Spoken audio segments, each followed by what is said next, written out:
Gotham Knights is an upcoming action role-playing video game that is being developed by WB Games Montreal and published by Warner Bros. Interactive Entertainment. Rumors about the game have circulated well before the game was officially announced at DC Fandom back in August. I have made a video that covered some of the pre-reveal information on the game, which I will link down below if you are interested in that type of coverage.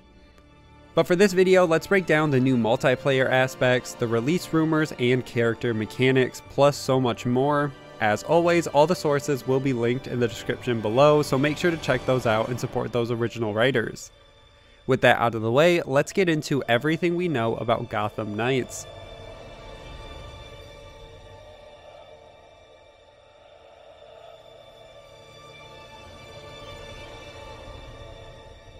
Let's start with the trailer and pre-alpha gameplay that was shown off at DC Fandom in August of 2020. The trailer showed that the game would have multiple different characters in the form of Red Hood, Batgirl, Robin, and Nightwing, all of whom are now Gotham's protector after Batman is presumed dead, and the team is sent an emergency video Batman recorded in case he was ever killed.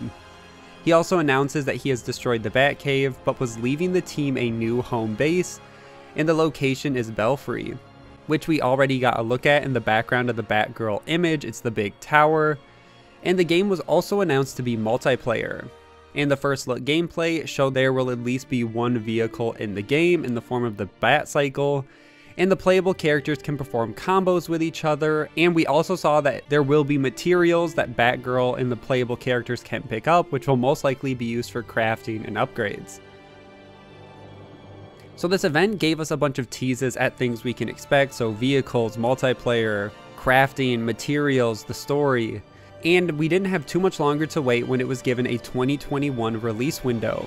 And for the most part, that kind of covers the reveal event itself. I know they also showed off the Court of Owls in the trailer, but that was one of the most teased elements and biggest rumors that circulated before the game was even announced, so most fans know about it, and I'm not going to spend too much time covering every Court of Owls aspect in the trailer, like the police badge and so on. But fans still had a lot of questions in regards to multiplayer, the story, and new mechanics the studio is adding, and a lot of this information was actually given in interviews after DC Fandom, which usually doesn't get the same attention as a big event, so I've combed through and kind of put together different things we've gotten from all these interviews.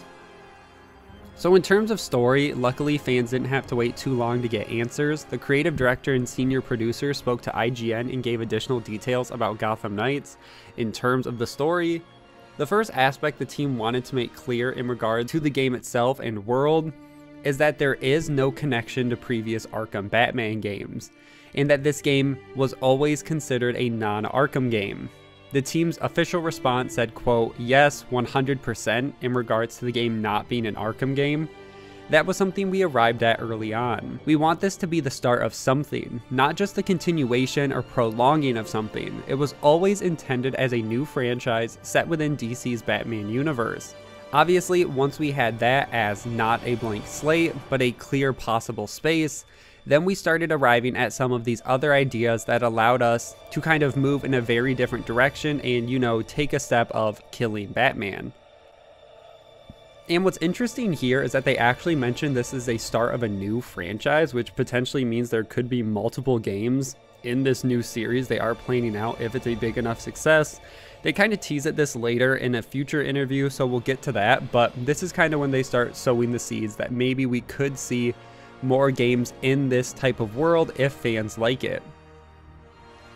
IGN continued on the story thread and asked if the story is based on any existing comics, and the team said, quote, "Honestly, we could probably publish a reading list and post it to our website, and that would be an excellent way for people to get themselves more fully immersed in it. But to be clear, it is an original story. It's very much our interpretation of several aspects of the Batman lore and the Gotham City history, and we kind of synthesize them in a way that holds together as a unified storyline. Yes, this game will be an original story, but like most superhero stories, they will be taking inspiration from comics that have come before. I want to note that the team did end up releasing a reading list in September, which once again I'll touch on a little bit later when we discuss villains in the game, but I will put it up on the screen and link it down below, so if you are interested in reading some of these and kind of seeing what threads they're pulling from, that is now available. And the final question in regards to story was if more stories could be told in this new universe WB Montreal is creating. The team said yes, but they wouldn't elaborate further, and that this new universe is all about growth, which once again sounds very cool, and fans of the series expect something like this. If a game is successful, they will continue the story and continue to make more games, and potentially this could even be in the form of DLC. We just aren't sure yet, and what the scope of this game is and what post-launch looks like. Games Radar was also given a synopsis that sets the stage for the game. It said, quote, "The game itself has a unique take that depicts a Gotham 15 years into Bruce Wayne's tenure as its protector. The rogues gallery is already well established. Low-level criminals fear Batman's presence. His intervention anticipated by the underworld's rising forces and loathed by the large swaths of Gotham City's police department following the murder of Commissioner Gordon. It'll be our responsibility to restore order with a little vigilante justice, although that'll be easier said than done." Which definitely starts to build the world and give fans a better idea of what to expect in this title. And don't expect this game's story to be short either. In a follow-up interview with Respawn First, the team described the game's mystery story and gave a rough idea of how long fans can expect to play this game once it's finally released. They said, "The reason we went for a mystery sort of structure for our main story is that it isn't something that you can just grind through over a weekend. It's something where you uncover a piece of it and you get a chance to explore that piece, and it has implications, and it changes the world. And then you have to kind of go and do the detective legwork in order to get access to what the next piece is going to be. So it really is a mystery arc, and so with the core, the things start out as one thing and then they'll definitely end up somewhere else. And while there are no hours attached to this figure, they do say it won't be something you can just beat in a weekend. So I would assume this game would definitely be north of at least 15 or 20 hours. And the game's story will hopefully be complex enough where it still will have fans discussing it, and it will include some of those detective elements which everyone loves in those games. Then I want to move on to the world itself and this open world the team has been promising. The team has confirmed this game will be a completely open world city right from the start of the game, and there will be no level gating, which got IGN to question further and ask why enemies have levels then above their heads if players are able to go anywhere. And the team said, "It's true that as you are getting more powerful in your progression, you're going to see a sliding scale in terms of not just the level of enemies, but even some of the types of enemies that you're going to be coming up against. But it's not a grind. It's not a situation where you'll say, oh god, I have to go grind this type of mission in order to level up to this, and then I can get this. It's really that when you encounter open world crime activities and other activities that involve AI, you're going to see a range, right? You might see guys that are a bit weaker than you and guys that are a bit stronger than you, and how you approach each of these situations it presents you with some choices that you're going to have to make. Like, is this a situation where maybe I'm going to swap out a piece of equipment because I think I'm going to handle it better that way? Do I want to take a more stealthy approach? All of these options are available to the player, and the level of your enemy is just one factor in deciding that. So it sounds like enemies will get tougher as you level up and get further into the game, and they will get higher levels, but it will be a range. Not all enemies will always be higher than you. Some will be weaker, some will be higher, and it will also depend on enemy types and a lot of other factors the team just isn't ready to talk about. But this interview makes it sound like the difficulty will sort of scale to you, and enemies will have mechanics instead that provide a challenge rather than just an enemy that is very strong and has a lot of health. There will be mechanics involved, and you can adjust that with your own gear and playstyle. The other open world element is the idea of a day-night cycle. I know most Arkham games focus on a single night and are known for taking place over a short period. And this game sounds like it won't divert too much from that path. The team has said the game will take place over many nights, and during the daytime our players will actually be out of their disguises, which was teased in the trailer, and our characters will spend the daytime analyzing clues, talking with Alfred, crafting gear, and preparing for the next night of our investigation. which to me sounds like it could be a very interesting mechanic if done right. It all depends on how progression and pacing works in the game. I don't want it to feel like your character is being held back because you aren't able to craft or upgrade until the following daytime. Like if you're out at night, you just beat a boss, you have all these upgrades, but you can't do anything with it until you call it quits when you want to keep playing. I kind of hope that this is smoother than what I described, and I'm pretty sure they'll figure it out and they have a good idea of what to do. But also during the day, we aren't allowed, at least at this point, to explore the world. We will just be in Belfry Tower, kind of working on upgrades and doing things there. So yes, Gotham is a real city that we'll see, but during the day, we really won't have too much of an interaction with it. And the last story element about the open world I want to talk about is if the world and story will truly be as open as they describe, or if it's still going to be a linear type story like the previous games. The team said there will be certain challenges and there will be objectives that we can accomplish for NPCs at any time, and all of which kind of leads to these major set pieces in the storyline, not only for main bosses but the main arc as well, and that players can experience the game differently depending on playstyles. So it sounds like not completely linear, but also not completely open as well. It's going to be some sort of mix, and it sounds like the team is still trying to figure out what works and how these games can be played a little bit more of an open world than previously. Now let's talk about a first for the series, multiplayer. The team has said the game will only be 2-player multiplayer, so even though there are 4 characters that are playable, only 2 can be in any given world at once. But you can also have 2 of the same characters as well, so if one person is Batgirl, there can be another Batgirl as well. You won't be withholden to only picking who your friend isn't playing as. The team has said that all characters will have complementary skill sets and abilities, which makes the team-ups that much more effective, and there is a potential there as well, even if you are playing as the same character, to come up with combos and have things happen with different builds. In terms of the world, the team has said the world has been designed with either solo or 2 players in mind, and that's kind of really what they're working towards for balancing, and that combat has been redesigned with multiplayer in mind as well. So they're really building this game from the ground up with this kind of component in mind. It wasn't just thrown on at the last second. It sounds like they are taking the right steps to make sure if you do want to play solo, it works, but if you do want to play with 2 people, that's a very well crafted experience as well. And in my opinion, the multiplayer overall is one of the best features the team is including, and they're making it as easy as possible. They've announced that there will be drop in and drop out co-op, so if you have a friend that can only run a few missions, they can join you without having to go to the main menu and go through the hassle of adding someone new and then booting in together. So your friends can jump in, help you out, jump out, and so on and so forth, which is going to make it feel very, very smooth. And the most important thing about multiplayer is the team has promised the co-op is also untethered. So you and your friend can be playing in the same world but on completely different parts of the map. But you can still come together for bigger bosses or missions, which sounds awesome. There have been some co-op games in the past where you're very limited at where you can go just because of the engine and this and that, but they make it sound like, nope, you'll be completely free. We won't withhold you to stay by your person that you spawned in with. You guys can really go explore this world for yourselves and come together when necessary. And I'm excited to see how this works in practice. I will say too, it's assumed from comments the team has made that the game will not be split screen, so if you were hoping that you could play some couch co-op, this doesn't seem to be the case as of now. Okay, let's say you don't want to play multiplayer and want to enjoy this game single player.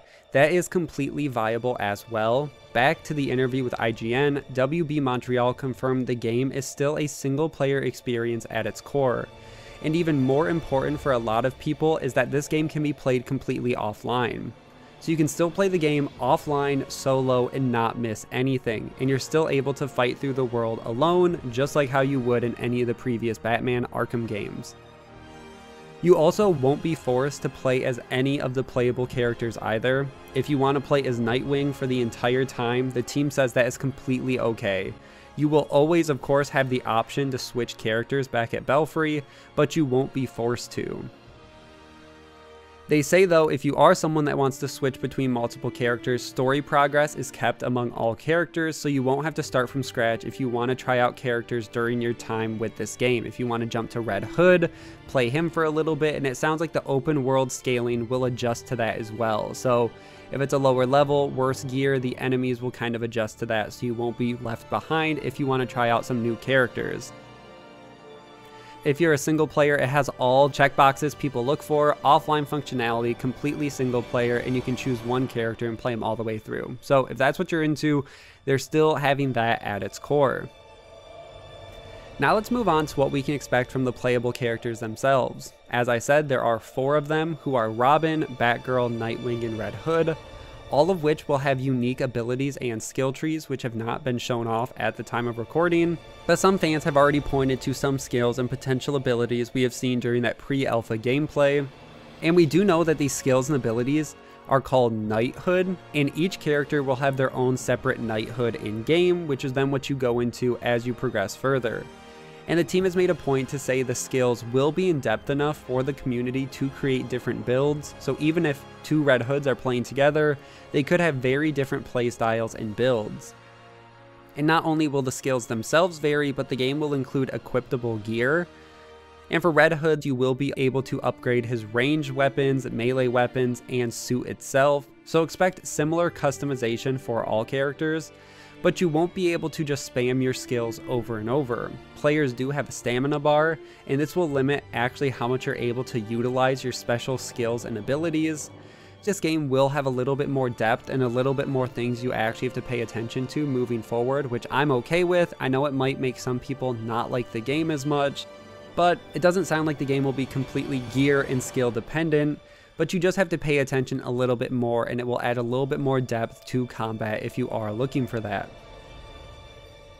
The first question I want to cover about the characters is the customization possibilities. IGN asked, how do character skins work?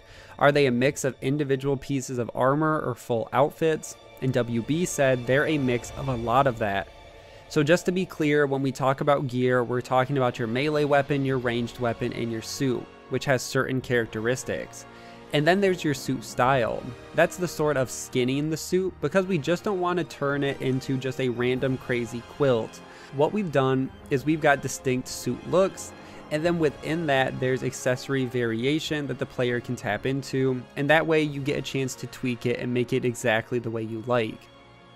And this sounds good to me. You can customize the character, which a lot of people are worried about, and you will be able to apply overall skins, so your mismatched armor and gear won't make your character look completely out of place, but it sounds like there still will be accessories, so not everyone will have the same exact skins. You can make small tweaks and changes, so your skin will still look good, but it won't look the same as everyone's.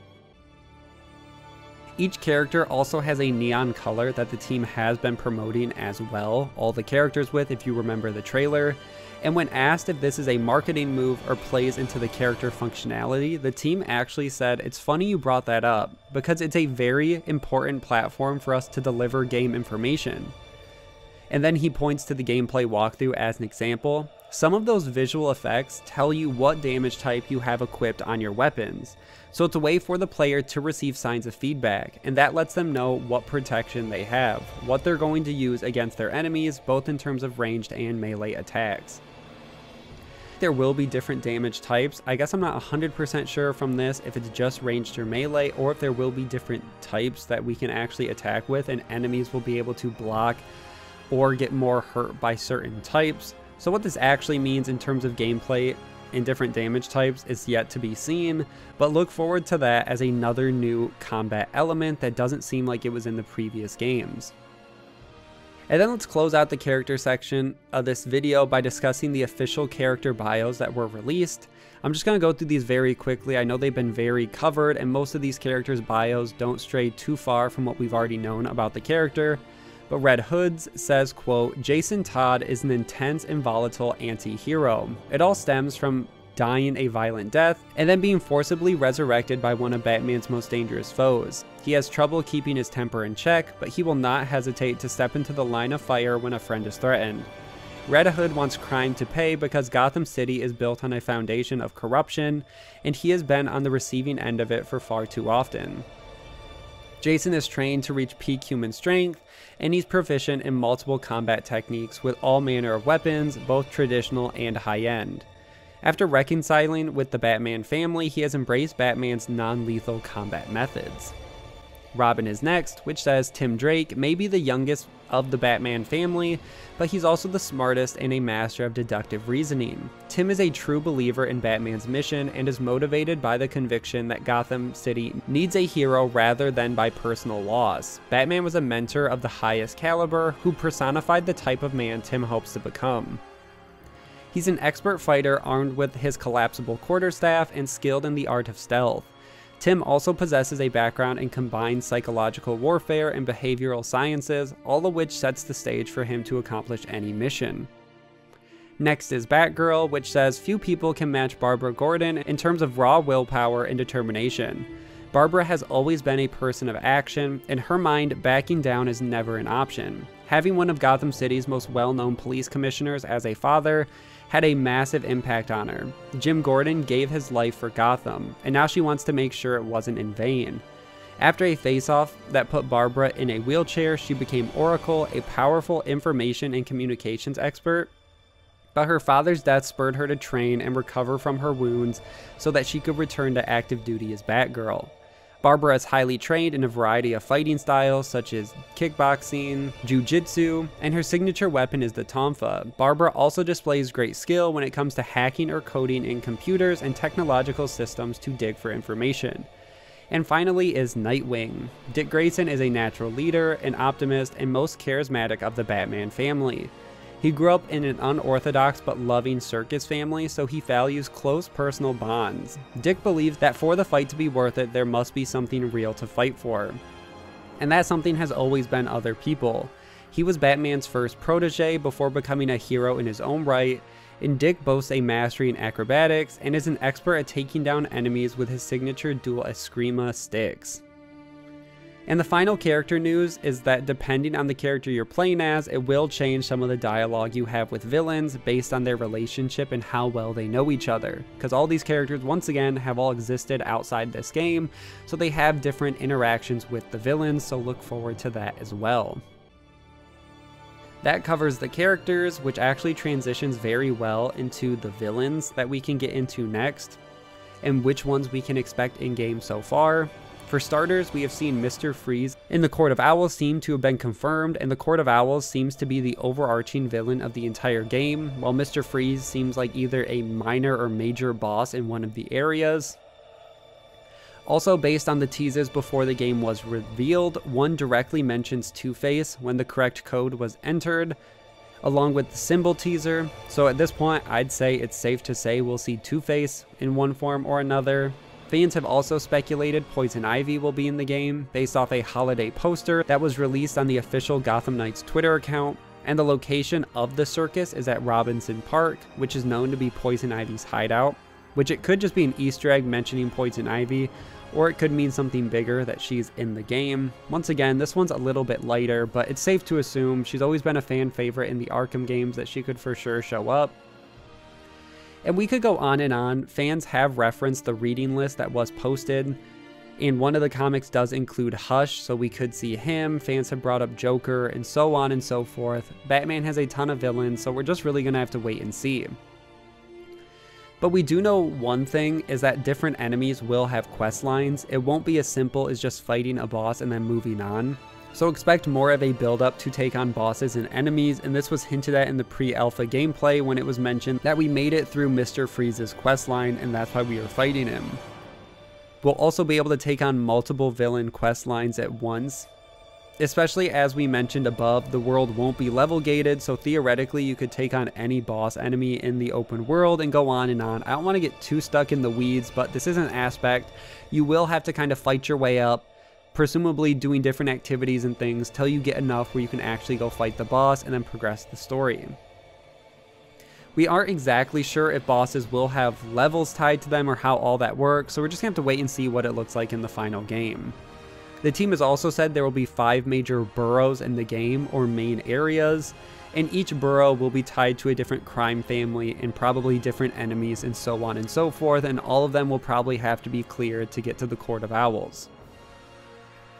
Now what's interesting too is the team said they aren't letting the death of Batman impact the villains that could show up either. They were asked, quote, "Does not having Batman limit the kind of villains that you are able to pull into the game in any way? Obviously people tie Batman to Joker, but does that mean if there's no Batman, you can't have him or you can't have Hush show up? Can you have other major villains, or do they need to be a certain type of villain that can kind of be applied to the entire family?"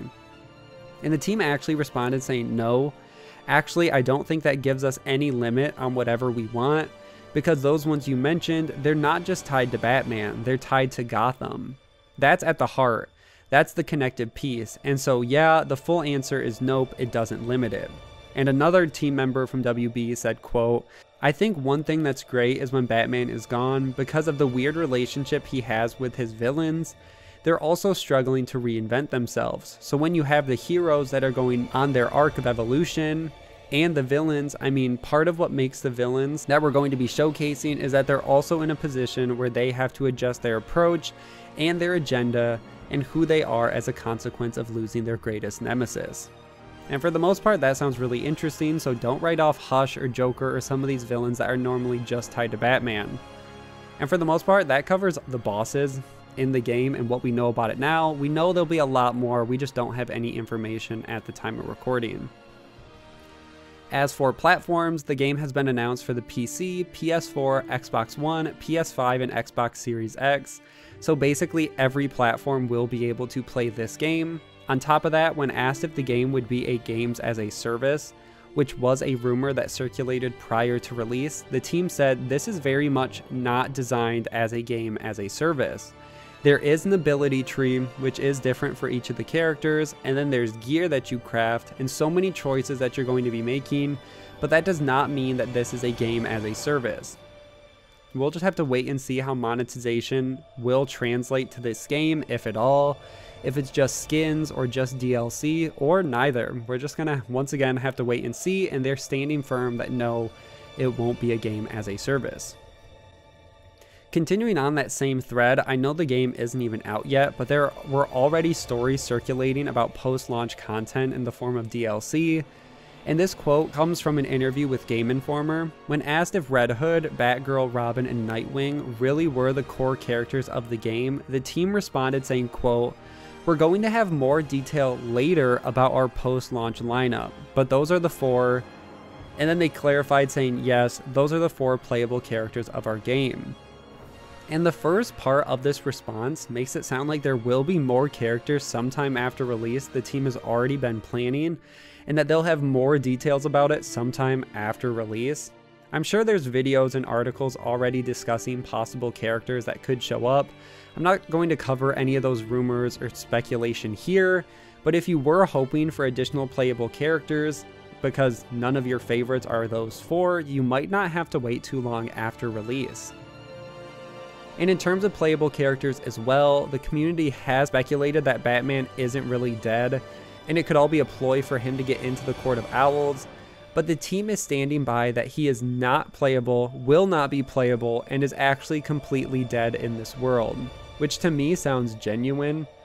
It all comes from an interview with GameSpot, and I really think the team is trying to separate themselves from Batman stories and is really working to build out these characters. And they really don't need Batman to do that, especially if such a big aspect of the game is going to be based on character and villain growth. It doesn't make sense to bring Batman back to ruin all of that. So I know people say, why would they tell the truth if they were going to bring him back? But I'm really thinking that no, I think he's dead. I don't think they want to bring him back, but we'll just have to wait and see. And then let's close out by discussing the release rumors on this game. The only confirmed window we've been given is that the game will release sometime in 2021. The first rumor of a potential release timeframe also came from that Flying Grayson's poster, where the Poison Ivy teaser came from as well, because there is a date on there from July 16th to July 21st, which has some fans thinking this could be a release timeline. But holes in this theory is that July 16th on the poster says it's a Tuesday, and July 21st says it's on a Sunday, both of which are not true in 2021. The 16th is not a Tuesday, and the 21st is not a Sunday, which already makes this theory unlikely. And with all the other more complex teasers the team has done up to this point with the different symbols and codes, it just doesn't make sense that they would give the release date away this easy. It just doesn't make sense to me, and I don't find this one too credible, but I have to mention it because everyone talks about it so much that we could see the game in July. I hope we see the game in July, it just doesn't seem like how they would give the release date. It doesn't make a lot of sense. Now, rumors also started to circulate that because the team hasn't been as vocal about the project in 2021, that maybe the game has been secretly delayed into 2022. But a big Arkham and Gotham YouTuber said he heard rumors that Gotham Knights was originally going to release in November of 2020 at some early point in development, which as we know has since changed.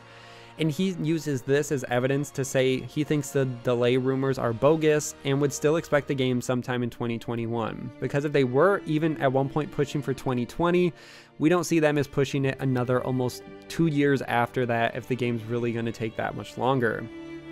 And known gaming journalist with a good track record, who had originally reported some news about the game and knew a lot about it before it actually came out, James Sigfield, announced that the game will drop this fall at the latest, but could come earlier. And he's been a very credible source, so I definitely trust that if he's saying it could still come in the fall or earlier, I 100% believe that he's been right about a lot of the information up to this point. But once again, take it with a grain of salt. If you want to believe insider information, 2021 still sounds like the date to expect the game, and it has not been secretly delayed, but that's kind of for everyone to decide for themselves. Now, I was actually going to end this video, but actually one more tweet came out from James Sigfield after I initially filmed everything. He noticed that an associate manager for brand marketing was posted for WB Games. Job posting itself directly mentions working on marketing plans for Gotham Knights and Hogwarts Legacy, and he speculates that because of this, if they're already getting marketing plans ready, that we could see new Gotham Knights information in the next couple of months along with a release date, and he speculates further that the game will still come in 2021. So I would say still expect 2021, anticipate the fall if it's any earlier, then just be excited.